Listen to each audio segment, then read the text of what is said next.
Assalamualaikum warahmatullahi wabarakatuh. Selamat siang, salam sejahtera bagi kita semua. Bagaimana nak kabar hari ini? Harap kita dalam keadaan sehat walafiat semua ya. Jadi untuk pertemuan hari ini Ibu akan memaparkan materi tentang pengujian perakitan komputer. Jadi sebelumnya kita sudah membahas cara merakit komputer. Jadi untuk hari ini kita akan belajar tentang pengujian perakitan komputer. Jadi tujuan pembelajaran kita hari ini ada 4 yang harus kita capai. Nah, yang pertama yaitu setelah kegiatan pembelajaran diharapkan peserta didik dapat menentukan pengujian hasil perakitan komputer dengan tepat. Nah, yang kedua yaitu setelah kegiatan pembelajaran diharapkan peserta didik dapat mengurutkan langkah-langkah cara pengujian hasil perakitan komputer dengan tepat. Nah, yang ketiga yaitu setelah kegiatan pembelajaran diharapkan peserta didik dapat mempraktekkan pengujian kinerja perakitan komputer dengan tepat. Nah, yang terakhir yaitu setelah kegiatan pembelajaran diharapkan peserta didik dapat membuat laporan pengujian hasil perakitan komputer dengan tepat. Nah, yang kita akan bahas pada hari ini yaitu ada 2 pokok materi. Yang pertama yaitu proses POS. POS itu kepanjangan dari Power on Self Test. Nah, yang kedua yaitu pengujian perakitan komputer itu sendiri. Ya. Nah, di sini ada gambar perangkat komputer. Di sini sudah ada CPU-nya, kemudian monitor, kemudian mouse, kemudian keyboard sebagai perangkat inputnya. Nah, mungkin POS ini baru kalian dengar. Jadi POS ini adalah serangkaian proses tes yang dilakukan oleh komputer pada saat booting atau komputer pertama kali dihidupkan untuk mengetahui kondisi komponen perangkat keras komputer dan komponen-komponen pendukungnya. Nah, di sini yang dimaksud dengan POS di sini adalah melakukan pengujian. Apabila komputer kita berjalan dengan baik, maka itu tergantung pada POS itu sendiri. Nah, dia melakukan POS di sini dia melakukan pengecekan terhadap perangkat ke perangkat komputer. Nah, itulah yang dimaksud dengan POS atau Power on Self Test. Nah, yang kedua, dengan adanya proses POS memungkinkan pengguna komputer dapat mengidentifikasi, menganalisis, mengisolasi atau menentukan letak kesalahan atau permasalahan pada komputer sehingga dapat menentukan langkah-langkah yang paling tepat. Maksudnya begini, apabila kita sudah mengetahui di mana letak kesalahannya, letak permasalahan yang terjadi di dalam komputer kita, maka di situ kita bisa mengidentifikasi perbaikan-perbaikan apa yang kita harus lakukan. Nah, di situ salah satu fungsinya POS. Nah, ya seperti itu. Sebagai contoh misalnya seorang dokter, seorang dokter tidak mungkin kan langsung memberikan sebuah resep atau obat tanpa menganalisis atau mengidentifikasi apa yang terjadi, apa permasalahan yang terjadi pada pasien. Jadi seperti itu contoh realnya ya untuk POS itu sendiri. Kemudian yang selanjutnya itu dengan adanya proses ini sangat membantu user untuk menganalisis permasalahan pada komputer, dan jika terjadi permasalahan pada komputer, maka komputer akan menampilkan tanda atau kode kesalahan. Jadi dalam proses POS ini ada yang sering muncul 2 kode. Yang sering muncul yaitu berupa visual atau audio. Dalam bentuk visual, misalnya biasanya dalam bentuk tulisan. Contohnya ketika kita menyalakan komputer, ketika ada permasalahan yang terjadi pada komputer kita, maka akan muncul di monitor. Itu berupa visual atau tulisan. Yang selanjutnya, contoh selanjutnya yang paling sering muncul yaitu ketika misalnya kita menekan tombol power pada komputer, biasanya kan muncul bunyi pada CPU-nya atau pada ada tanda menyala pada CPU-nya. Nah, itu bukti bahwa dia mengeluarkan kode-kode pada saat proses POS, ya. Jadi itu dua contoh yang sering muncul, ada berupa visual dan ada berupa audio, ya. Kemudian di sini kode-kode biasa yang berupa itu adalah kode suara. Kemudian kode yang ketiga yaitu kode angka yang ditampilkan pada monitor. Kemudian yang pertama yaitu yang ketiga yaitu kode pesan singkat. Ya, jadi kode suara itu biasanya muncul berupa beep. Ya, beep. Jadi misalnya ketika kita menyalakan komputer muncul suara contohnya beep, ya. Itu salah satu contoh berupa kode berupa suara. Jadi nanti kita akan bahas mengenai beep, suara kode suara setiap BIOS. Jadi nanti Ibu akan jelaskan mengenai BIOS dan berupa kode BIP-nya yang dikeluarkan setiap permasalahan yang ada di komputer. Jadi beda BIOS-nya, beda jenis suara atau kode BIP-nya yang dikeluarkan ketika ada permasalahannya. Yang kemudian yang selanjutnya yaitu kode angka yang ditampilkan pada monitor. Dan yang ketiga itu yaitu pesan singkat. Jadi pesan singkat di sini contohnya ketika kita menyalakan komputer, jika ada permasalahan pada komputer kita, bukan cuma pada perangkat-perangkat keras komputer kita pada saat perakitan, maka biasanya akan muncul kode pesan singkat. Misalnya insert any key. Jadi untuk pelajaran jaringan dasar ini kita butuh banyak kosakata bahasa Inggris, ya, karena rata-rata pesan singkat yang ditampilkan dalam kode biasanya berbentuk bertuliskan bahasa Inggris, ya. Jadi kita harus memahami beberapa makna yang biasa muncul pada komputer, permasalahan yang sering muncul pada komputer. Jadi anak-anakku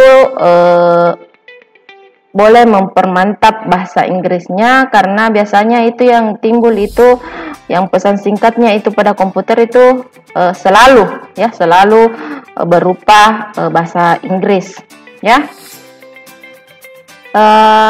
Kemudian BIOS. Jadi tadi Ibu sudah sampaikan kita akan masalah karena BIOS ini merupakan basic dari suatu komputer.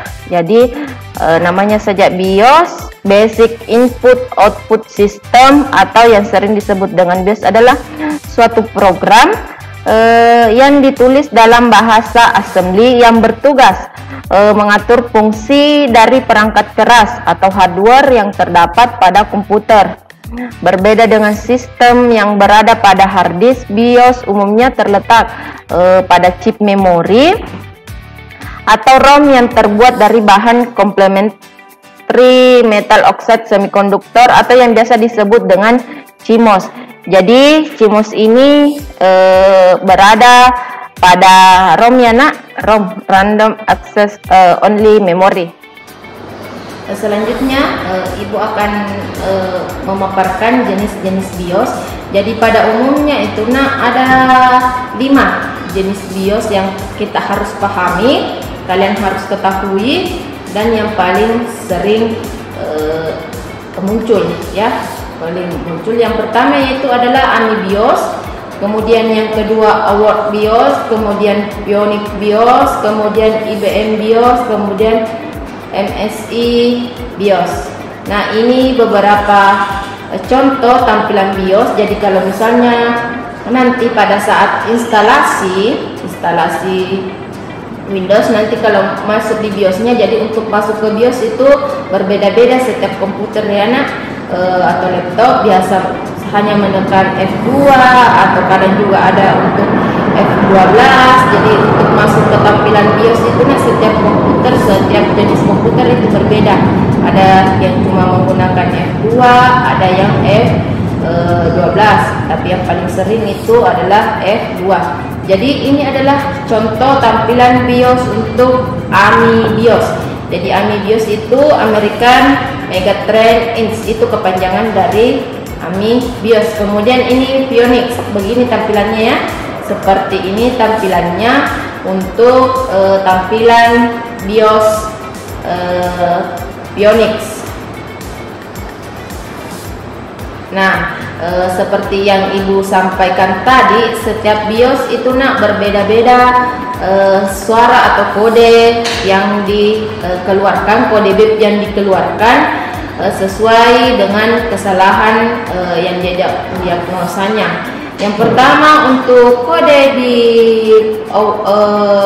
Award BIOS, jadi untuk satu bit pendek itu artinya dia mendiagnosa bahwa PC dalam keadaan baik ya. Jadi untuk misalnya yang menggunakan BIOS Award BIOS, jadi nanti kalau misalnya saat menyalakan komputer kemudian muncul suara bip pendek, satu kali suara bip pendek, itu artinya bahwa PC kita dalam keadaan baik. Namun untuk sekarang komputer itu sudah jarang yang menampilkan suara bip ketika sedang menyala, baru pertama menyala, sudah jarang ditemukan. Jadi ini untuk Award BIOS. Kemudian yang kedua yaitu satu bip panjang. Berarti kalau misalnya ada bunyi bip panjang, berarti itu ada masalah pada memorinya. Jadi untuk yang menggunakan Award BIOS berarti ada masalah pada memori jika mengeluarkan suara bip panjang ya. Kemudian satu bip panjang, dua bip pendek, berarti pada RAM-nya, kerusakan pada RAM. Yang keempat yaitu satu bip panjang, tiga bip pendek. Jadi satu kali bip panjang, kemudian tiga kali bip pendek, itu artinya komputer kita sedang bermasalah pada bagian VGA-nya ya. Jadi kalau misalnya sudah ditahu kesalahannya, diagnosanya, masalahnya, jadi kita bisa memperbaiki. Makanya tadi itulah salah satu fungsi dari POS itu sendiri. Nah, makanya harus dilakukan pengecekan sebelum setelah melakukan perakitan komputer. Yang selanjutnya yang paling sering ini yang Ibu tampilkan itu yang paling sering muncul. Jadi bip secara terus menerus berarti itu sudah kerusakan di modul memori atau memori video. Jadi kalau misalnya nanti pada saat perakitan komputer dan setelah perakitan kalian merakit dan sudah mengujinya, kemudian muncul bip secara terus menerus, itu artinya terjadi kesalahan atau kesalahan di modul memori atau memori video. Itu untuk jenis komputer yang menggunakan BIOS Award ya. Kemudian selanjutnya, nah ini adalah untuk kode bip AMI BIOS. Jadi untuk AMI BIOS dia satu bip pendek, artinya RAM-nya gagal merefresh. Kemudian dua bip pendek, artinya sirkuit gagal mengecek keseimbangan atau sistem memorinya. Kemudian 3 bit pendek itu BIOS gagal mengakses memori. Dan ini yang sampai 13 ya. Untuk kode bit yang sering muncul pada AMI BIOS itu ada 13. Silahkan dibaca. Nanti ibu akan materinya ini ibu akan kirimkan juga di Google Classroom ya. Kemudian yang terakhir itu yang paling sering muncul itu juga kode bit pada IBM BIOS ya. Jadi kalau misalnya menyalakan komputer kemudian tidak ada bit, artinya power supply itu rusak ya. Jadi RAM-nya itu tidak, atau card monitor atau RAM tidak terpasang. Kemudian 1 bit pendek artinya normal. Kalau misalnya 1 bit pendek berarti komputer kita atau laptop kita dalam keadaan baik. Yang selanjutnya yaitu ketiga itu bit secara terus menerus, artinya power supply-nya juga rusak atau RAM-nya tidak terpasang ya. Ini ada 9 kode bit untuk IBM BIOS. Jadi nanti tugas kalian ibu upload di Google Classroom. Jadi silahkan baca kode bit yang ada pada masing-masing BIOS, kemudian dihafalkan karena ini sangat penting ya, sangat penting. Dimana jika kalian nanti turun ke industri, praktik di industri, atau misalnya kalian punya komputer di rumah, mempraktekkan perakitan komputer, kalian harus memahami ini masing-masing kode bit yang dikeluarkan pada saat terjadi kesalahan, peringatan kesalahan pada komputer kalian. Jadi kalau misalnya nanti kalian turun ke industri, praktek industri, kalian harus memahami memang materi ini, karena tidak menutup kemungkinan kalian akan dikasihkan tugas untuk merakit komputer atau memperbaiki komputer. Jadi misalnya kalau kalian tidak ketahui tentang kode bit masing-masing BIOS, berarti kalian tidak bisa mengidentifikasi masalah yang terjadi pada komputer atau laptop kalian ya. Jadi ini sangat penting ya. Jadi untuk hari ini ibu rasa cukup sekian materinya. Jadi nanti materinya ibu akan upload di Google Classroom. Silahkan dipahami masing-masing kode bit ya. Sekian, assalamualaikum warahmatullahi wabarakatuh.